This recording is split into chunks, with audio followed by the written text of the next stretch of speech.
Olá, sou o professor João Vitor Teodoro. Nesta videoaula da disciplina de Estatística, falarei sobre regressão linear simples e correlação. Até nesse momento, na disciplina, costumamos trabalhar apenas com cada variável individualmente, especificamente variáveis quantitativas individualmente. Porém, existe uma área dentro da estatística que se chama regressão, que envolve a relação entre duas ou mais variáveis. Tá? E trabalharemos aqui especificamente a regressão linear, que é a relação entre duas variáveis por meio de uma reta, simples, por conta de ser apenas duas variáveis. Né? Poderíamos trabalhar com regressão linear múltipla, que é a relação linear entre mais de duas variáveis, ou até mesmo a regressão não linear múltipla, que é a relação entre mais de duas variáveis, utilizando modelos não lineares. Então, considerando aqui duas variáveis, vou chamar de V1 e V2, efetuamos convencionalmente na estatística cálculo de média, moda, mediana e demais cálculos possíveis de cada uma dessas variáveis. Só que aqui, no nosso vídeo de hoje, trabalharemos a relação entre as duas variáveis. No primeiro momento, falaremos sobre a correlação entre a variável 1 e a variável 2.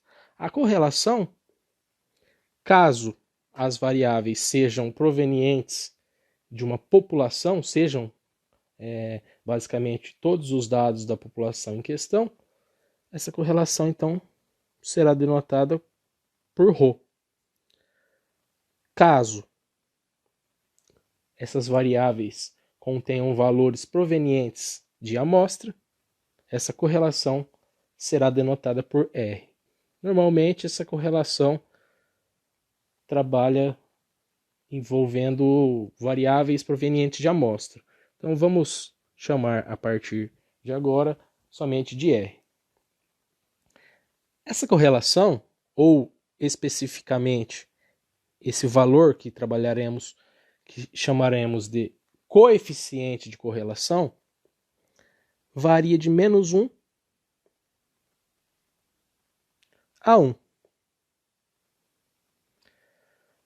Quando construímos um gráfico relacionando as duas variáveis, podemos colocar, por exemplo, a variável 1 no eixo horizontal e a variável 2 no eixo vertical. E plotando cada ponto proveniente de cada observação, então, por exemplo, aqui, essa observação em questão foi tomada num único indivíduo, ou é uma única observação, com duas medidas. Uma medida para a variável 1 e outra medida para a variável 2, formando então um par ordenado, fornecendo as coordenadas de um ponto. Abordaremos o conceito linear de regressão quando o ajuste aproximado for ao redor de uma reta. Tá? Não será exatamente a reta, mas se aproximará de uma reta. Se essa relação fornecer uma nuvem de pontos crescente, que por sua vez também fornecerá uma reta crescente, esse coeficiente de correlação será maior do que zero. Caso essa relação entre as duas variáveis V1 e V2 forneça um padrão decrescente, linear, então esse coeficiente de correlação será negativo. E um terceiro caso, onde a nuvem de pontos fornecer um ajuste de uma reta que não tende a crescer nem a decrescer, então o coeficiente de correlação será aproximadamente zero. Quanto mais forte for essa relação linear crescente, ou seja, quanto mais a variável 1 e a variável 2 se comunicarem positivamente e linearmente, de forma crescente, então mais próximo de 1 será o valor do coeficiente de correlação. Por outro lado, quanto mais forte for esta relação linear de forma decrescente, ou seja, com uma variável aumentando e a outra reduzindo, mais próximo de menos 1 será o coeficiente de correlação. Como já dito, quanto menor for a interferência da variável 1 na variável 2 e vice-versa, mesmo apresentando um padrão linear ajustado, mais próximo de zero será o valor deste coeficiente de correlação. Apesar de conseguirmos valores numéricos para esse coeficiente de correlação, desejamos saber muitas das vezes se uma das variáveis realmente influencia no comportamento da outra. Pode ser que haja um terceiro componente, uma terceira ou várias outras variáveis que influenciam no crescimento ou decrescimento dessas variáveis. Então devemos observar a relação de causa e efeito. Então nada mais importante do que o conhecimento de um pesquisador para saber se realmente essa relação forte entre as duas variáveis associa o crescimento de uma na redução ou no aumento da outra, ou se há um terceiro fator que influencia nessas duas variáveis. Então, neste caso, para saber a causa e o efeito, nada melhor do que o conhecimento do pesquisador. Ao calcularmos esse coeficiente de correlação, podemos construir uma escala que é de menos 1 até 1. Então, se for positivo, é uma correlação positiva. Se for negativa, é uma correlação negativa. Nesse caso da correlação, coeficiente de correlação positiva, o aumento de uma variável influencia no aumento da outra, ou ambas aumentam conjuntamente, com interferência de outro fator. Então, quando esse coeficiente for negativo, o aumento de uma das variáveis acarreta na redução da outra. Quanto mais próximo de 1, mais forte é a relação linear entre as duas variáveis. E quanto mais próximo de menos 1, também mais forte. Existem várias subdivisões que podemos encontrar na literatura para classificar coeficiente de correlação entre forte, mediano ou fraco. Podemos tomar, por exemplo, de 0,7 até 1, chamando de uma correlação forte, assim como de menos 1 a menos 0,7, também chamando de forte. Tá? Não é um padrão, a gente pode apenas colocar aí para que padronizemos aqui na nossa aula. Podemos pegar também, por exemplo, de menos 0,7 a menos meio e dizer que é mediano. Assim como de meio a 0,7 também chamar de mediano. E de meio, ou melhor, de menos meio até meio, podemos dizer que o coeficiente de correlação é fraco. Tá? Observando que esses valores aí dependem muito da literatura. O interessante é realmente apresentar o valor. Além disso, dado um coeficiente de correlação variando de mediano a forte, podemos determinar a equação da reta, que se ajusta a esse conjunto de pontos observados. Uma equação da reta tem a seguinte forma: y igual a x mais b. Então, uma das variáveis será descrita por meio do produto de cada valor da outra variável vezes uma constante mais uma segunda constante aqui. Para tal, é utilizado, dentre alguns métodos estatísticos, temos o método dos mínimos quadrados. Não tratarei aqui do cálculo manual deste método. Posteriormente, utilizaremos a calculadora para a realização desse ajuste. Então, encontrando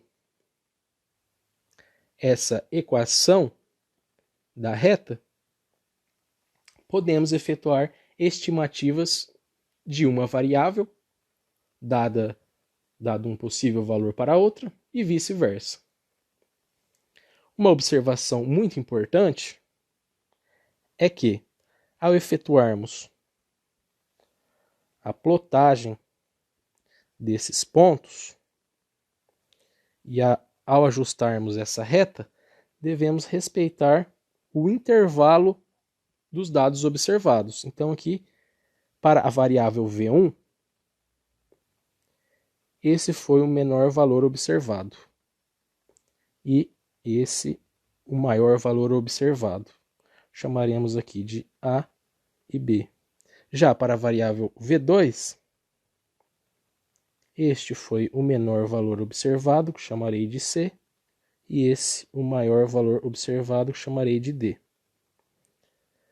Ao efetuarmos as estimativas, não podemos extrapolar os intervalos observacionais. O que significa isso? Não podemos utilizar valores fora desse intervalo para efetuarmos estimativas. Não devemos extrapolar o intervalo amostrado. Sendo assim, podemos efetuar estimativas apenas utilizando valores interiores aqui ao intervalo amostrado. Além disso, além da obtenção dessa equação da reta que melhor se ajusta aos dados, podemos calcular o coeficiente de determinação. O coeficiente de determinação é o quadrado do coeficiente de correlação. Assim, temos então R ao quadrado.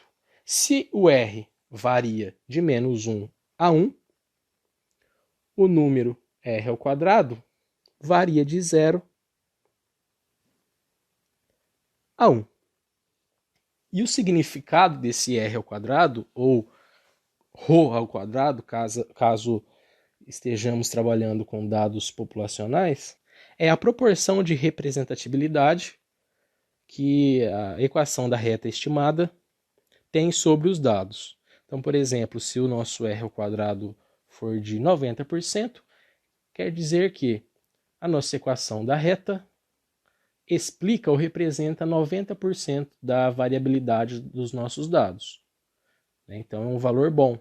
Quanto mais próximo de 1, mais representativo é o nosso modelo ou nossa equação linear. Quanto mais próximo de 0, menos eficiente ou menos representativa é a nossa equação da reta em relação ao conjunto de dados. Vamos para um exemplo.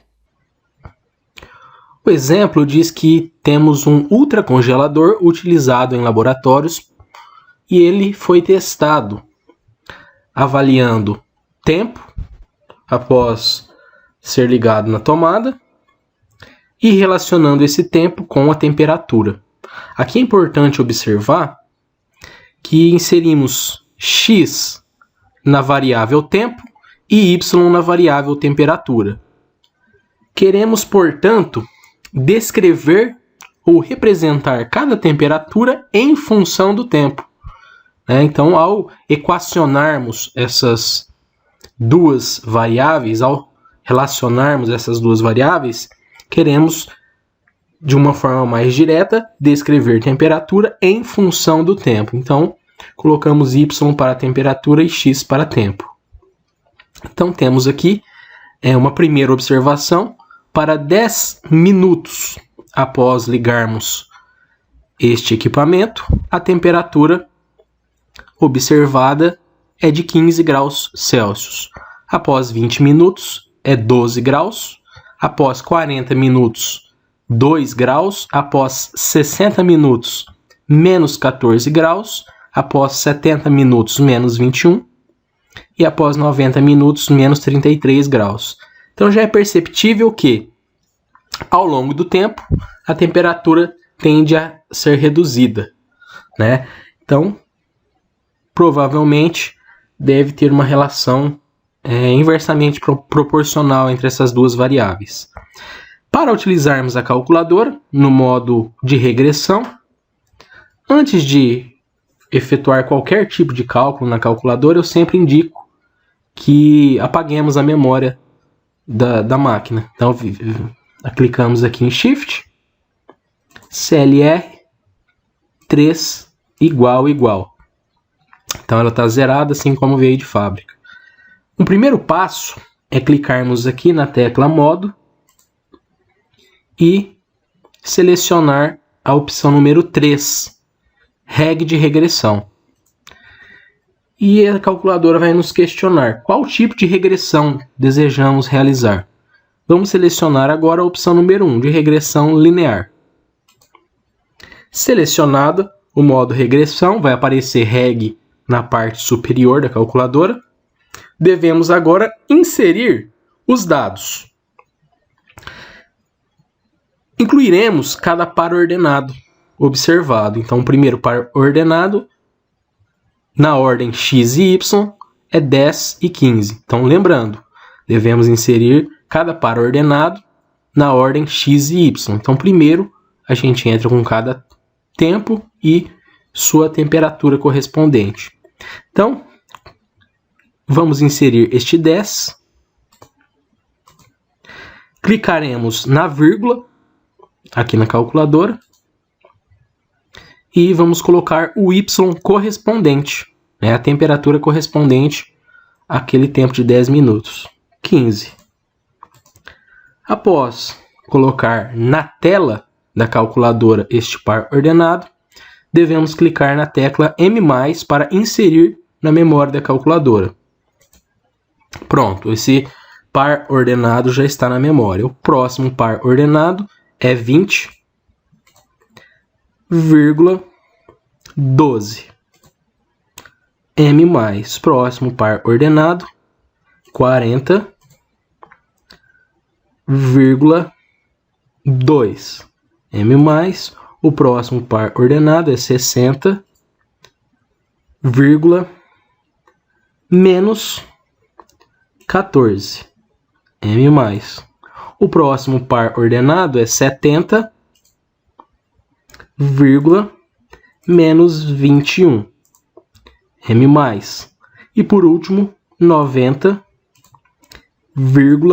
menos 33 M+. A vírgula aqui na calculadora, ela é utilizada para separar uma informação de outra. Então, aqui é a coordenada x separada da coordenada y. Quando queremos utilizar um número decimal, inserir a vírgula do decimal no número, a gente utiliza o ponto conforme a gente já vem habitualmente utilizando a calculadora. Por exemplo, 0,5, pela calculadora a gente coloca 0,5. Depois que inserimos esses valores na calculadora, podemos clicar aqui em Replay para baixo e vamos observando, ó, o x1 realmente é a variável x, é 10. Mais 1 para baixo, o y1 é 15. A frequência 1 porque foi apenas uma informação que eu inseri com esses dados. O x2 é 20, o y2 é 12. E eu posso, clicando replay aqui, e verificando todos os valores que eu entrei para ver se estão corretos. Um próximo passo agora é realizar aquelas análises que eu tiver interesse, né, em relação à correlação e regressão linear simples. Aconselho que, antes de realizar as análises de regressão e correlação, que façamos um gráfico de dispersão inserindo essas 6 observações. Então aqui no eixo X corresponde a tempo e no eixo Y a temperatura. Por exemplo, esse ponto aqui corresponde à primeira observação, que é tempo 10 minutos e temperatura 15 graus Celsius. Então, para X é 10 e para Y é 15 graus Celsius. E percebemos aqui que temos os 6 valores plotados e realmente se aproxima muito aqui de uma reta, né? Esse comportamento de uma reta decrescente. Agora, um próximo passo é calcular o coeficiente de correlação. Assim, utilizando a calculadora, basta clicar em Shift 2. Aqui, num primeiro momento, eu tenho aquelas estatísticas básicas para a variável x, clico replay para a direita, para a variável y, para a direita mais uma vez, e temos aqui então o coeficiente de correlação, ou o mais usual, né, que é o coeficiente de correlação de Pearson, que é o que utilizaremos aqui na nossa aula. Então, o 3 é o R e aperto o igual. Portanto, temos um coeficiente de correlação de Pearson igual a menos 0,99 aproximadamente. É uma correlação muito forte. Então, a relação entre tempo de funcionamento deste equipamento e temperatura é muito forte. E, além de ser forte, é linear.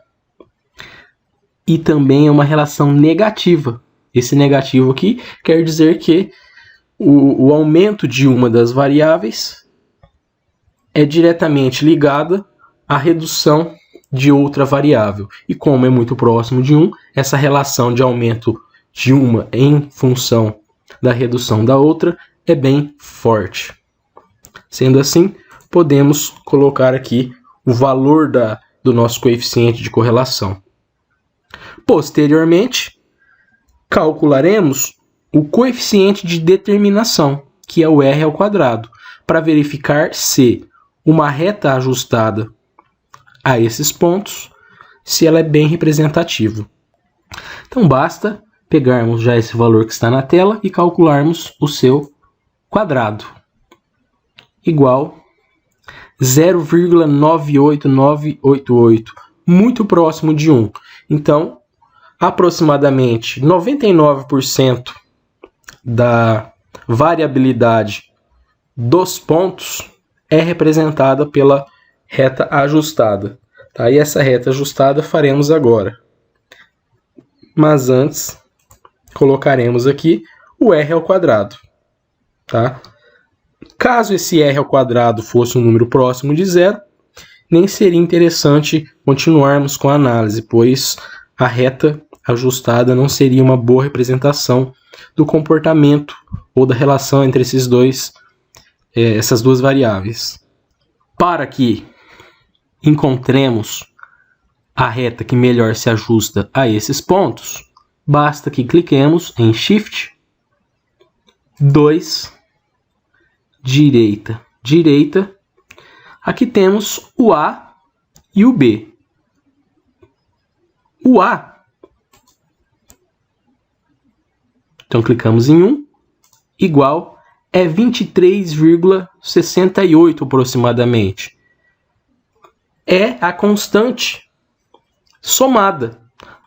O A é o coeficiente linear da nossa equação da reta. Então, ao traçarmos a reta aqui, ajustada aos pontos, essa reta vai interceptar o eixo vertical em aproximadamente 23,68.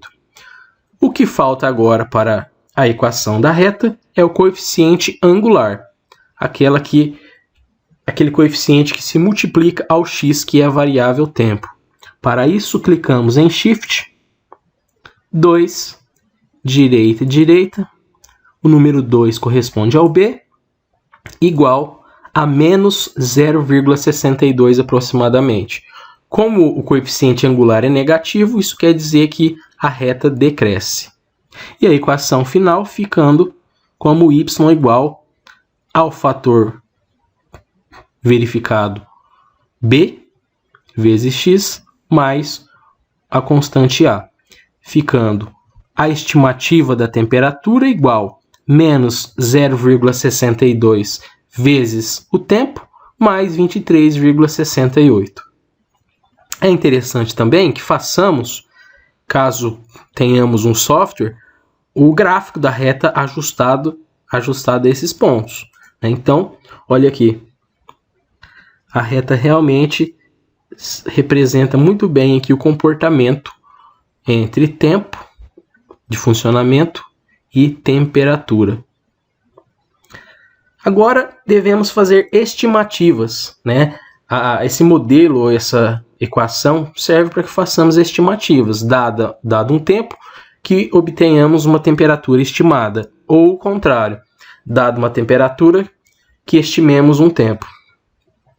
Então é fácil aqui, por exemplo, se temos um tempo de 30 minutos, basta substituir aqui no gráfico o 30, né? Que relacionemos esse valor e obtenhamos aqui no eixo vertical. Mas vamos utilizar aqui a calculadora novamente. Um primeiro caso, queremos saber qual que é a temperatura estimada para 23 minutos de funcionamento. Então, é equivalente a vir aqui no eixo X, no 23, que está aproximadamente aqui, que sigamos até o gráfico da função, chegando no gráfico, obtenhamos o valor lá no eixo Y.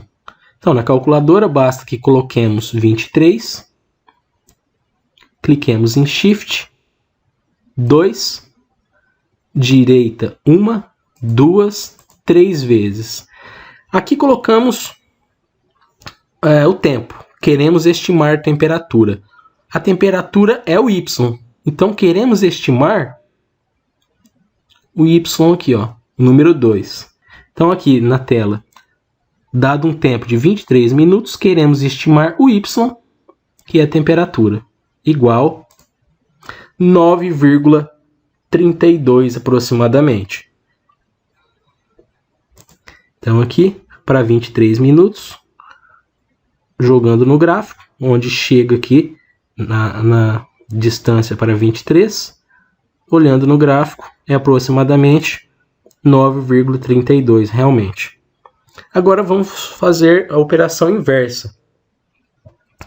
Dado uma temperatura de 9 graus Celsius, qual é o tempo estimado? Novamente, utilizando a calculadora, colocaremos o 9, clicaremos Shift, 2, direita 1, 2, 3 vezes. E, dado que temos a temperatura, queremos estimar o tempo, que é a variável x. A variável x aqui é o número 1. Igual 23,5 aproximadamente. 23 minutos e meio. Olhando no gráfico, aqui próximo ao 9, chegando até o gráfico, rebatendo aqui no outro eixo, realmente é próximo do 23,5 minutos. Caso não queiramos utilizar a calculadora com essa operação, basta que substituir nesta equação. Para finalizar, como estimar a temperatura para 1000 minutos de funcionamento? Na calculadora, basta digitar 1000, Shift 2, direita 1, 2, 3 vezes. E queremos estimar a temperatura, que é a variável y. Y é o número 2. Igual aproximadamente menos 600 graus Celsius. Será que realmente esse refrigerador, esse congelador chega a essa temperatura? Menos 600 graus Celsius? Na verdade, a resposta mais coerente para esta pergunta é: não sabemos. Pois devemos lembrar que não podemos extrapolar o intervalo amostral. Então aqui, o tempo mínimo deve ser 10 e o máximo 90 minutos. E temperatura, a mínima deve ser menos 33 e a máxima 15 graus. Colocando 1000 minutos, estamos extrapolando e muito o intervalo aqui amostrado. Portanto, é incoerente fazer aquela estimativa que fizemos na calculadora. Então, a resposta para esse questionamento aqui, qual a temperatura estimada para 1000 minutos, é simplesmente não sei. Basicamente, era isso que eu gostaria de falar neste vídeo. Aqui finalizamos o resumo com 10 vídeos na disciplina de estatística e espero que tenha sido útil para ajudar no entendimento de vocês. Um grande abraço e até uma próxima oportunidade.